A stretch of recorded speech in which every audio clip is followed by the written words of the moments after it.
नमस्कार, आप देख रहे हैं न्यूज एक्सप्रेस और मैं हूं आपके साथ शाफनी पटनायक।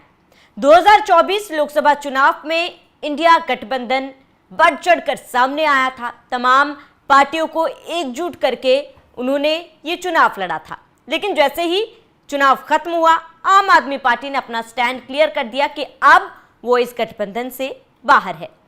अब जब मॉनसून सत्र की शुरुआत होने वाली है और संसद में जिस तरीके से विपक्ष सरकार को घेरने की तैयारी में है, ऐसे में इंडिया गठबंधन ने एक बैठक बुलाई है। तमाम जो सहयोगी दल है इंडिया गठबंधन में, उनको न्योता दिया गया।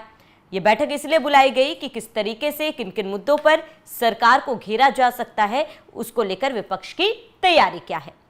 लेकिन इस बैठक में शामिल होने से आम आदमी पार्टी ने साफ तौर पर मना कर दिया है। बता दें कि इस बैठक में टीएमसी भी शामिल नहीं होगी, लेकिन आम आदमी पार्टी के वरिष्ठ नेता राज्यसभा सांसद संजय सिंह ने साफ तौर पर अपना स्टैंड क्लियर कर दिया।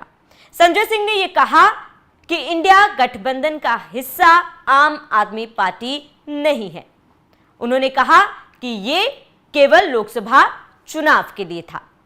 संजय सिंह ने साफ तौर पर यह कहा है कि आम आदमी पार्टी इंडिया गठबंधन में केवल लोकसभा चुनाव के लिए था। अब वो पार्टी से अलग है, उनका स्टैंड अलग है, उनके मुद्दे अलग है और इसी वजह से वो इस बैठक में शामिल नहीं होंगे।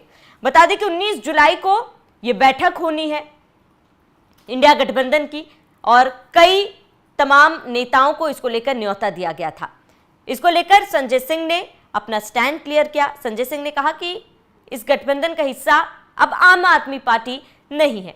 इन तमाम चीजों से एक बड़ा सवाल उठता है कि अगर इस तरीके से इंडिया गठबंधन के तमाम पार्टियां अलग होंगे तो क्या इस बार मॉनसून सत्र में विपक्ष कमजोर पड़ते हुए नजर आएंगे या फिर अलग थलग होकर भी विपक्ष का स्टैंड मजबूत होगा।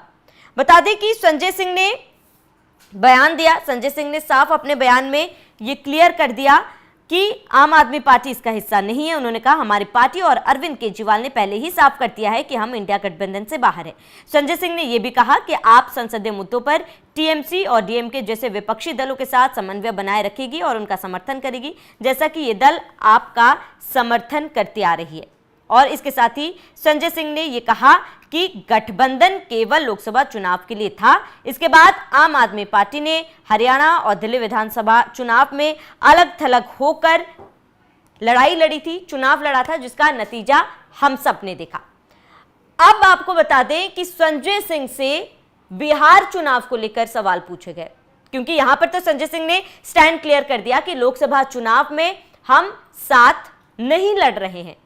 माफ कीजिएगा, विधानसभा चुनाव में बिहार में भी आम आदमी पार्टी साथ नहीं लड़ेगी, वो इंडिया गठबंधन का हिस्सा नहीं है।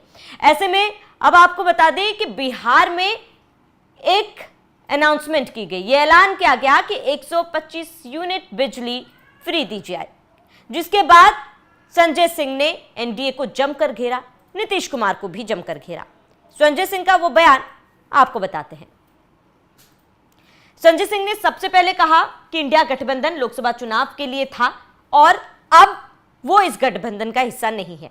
आगे संजय सिंह ने यह कहा कि एक होता है ओरिजिनल काम और एक होता है नकल करने वाला काम। असल काम तो आम आदमी पार्टी और अरविंद केजरीवाल ने किया है और बिजली फ्री, पानी फ्री, शिक्षा फ्री, इलाज फ्री जब हम कहते थे तो ये लोग हमारा विरोध करते थे, अब हमारी नकल कर रहे हैं। ये अच्छी बात है, कम से कम लोगों का फायदा होना चाहिए। संजय सिंह के इस बयान पर तंज भी था और कहीं ना कहीं अपनी तारीफ भी थी।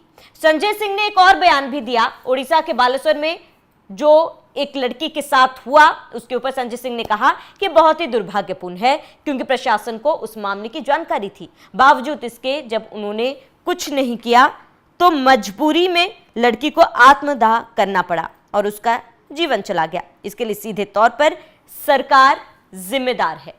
तो ये संजय सिंह के बयान थे कुछ मुद्दों पर।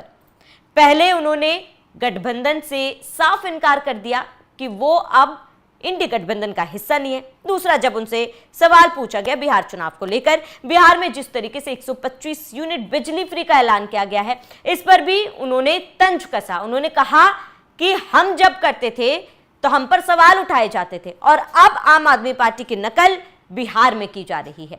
और उसके ठीक बाद जब ओडिशा के बालासोर हादसे पर मामले पर उनसे सवाल किया गया तो उन्होंने ये दुर्भाग्यपूर्ण बताया और सीधे सीधे सरकार को इसका जिम्मेदार ठहराया है। अब इन तमाम चीजों के बीच सबसे बड़ा सवाल कि अगर अब आम आदमी पार्टी इंडिया गठबंधन का हिस्सा नहीं है तो इसका असर बाकी पार्टियों पर कैसे पड़ सकता है, क्योंकि अगर आम आदमी पार्टी और कांग्रेस की बात की जाए, दोनों का वजूद अमूमन एक समान ही है, दोनों का जनाधार भी एक समान है। ऐसे में अगर वो साथ भी लड़ते हैं तो भी शायद किसी पार्टी को फायदा नहीं होगा। ये पार्टी अगर साथ लड़ते, क्योंकि जिस तरीके की तस्वीरें हमने हरियाणा में देखी, हमने दिल्ली में देखे, तो ये लगा था कि शायद इस बार आम आदमी पार्टी अपनी रणनीति बदल सकती है, क्योंकि राजनीति में भले ही बाकी नेताओं के तुलना में अरविंद केजरीवाल को कम एक्सपीरियंस हो, लेकिन फिर भी उन्हें राजनीति का चाणक्य का चेहरा भी कहा जाता है। ऐसे में कोई भी फैसला आम आदमी पार्टी अरविंद केजरीवाल बिना सोचे समझे नहीं लेती।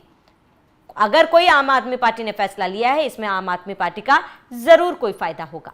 ऐसे में ये देखना महत्वपूर्ण होगा कि आने वाले समय में इंडिया गठबंधन से अलग होकर आम आदमी पार्टी की क्या रणनीति रहती है, किस तरीके से आने वाले चुनाव आम आदमी पार्टी लड़ेगी और किस रणनीति से मैदान में उतरेगी। फिलहाल आम आदमी पार्टी के इस फैसले को लेकर आपका क्या कहना है, हमें कमेंट कर जरूर बताएं। साथ ही आप बने रहिए न्यूज़ एक्सप्रेस के साथ।